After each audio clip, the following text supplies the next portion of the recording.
आदमी सोचता है कि मरने के बाद देखेंगे, लेकिन कुरान को कौन झुटला सकता? प्यारे आका जनाब रसूलुल्लाह सल्लम की बात को कौन झुटला सकता है? जहन्नम आप भी सुन रहे हैं आसान से, हम भी सुन रहे हैं आसान से, जहन्नम, दोज़ख, लेकिन उसके अंदर है क्या?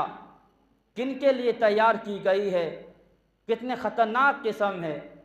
इंसान अगर गहराई में सोच ले तो मैं ये बात कह सकता हूँ, रातों की बिस्तर पे नींद नहीं आ सकती।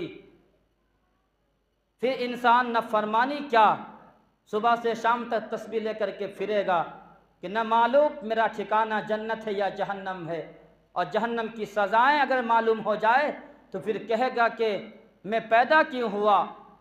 इतनी ख़तरनाक किस्म की जहन्नम बनाई गई है, उसमें इंसान को डाला जाएगा कैसे? हमें तो दुनिया की आग की चिंगारी बर्दाश्त नहीं होती है, और वहाँ तो आग का शोला और ये है जलती हुई आग के अंदर किस तरीके से इंसान बर्दाश्त कर लेगा? बहुत मुश्किल है।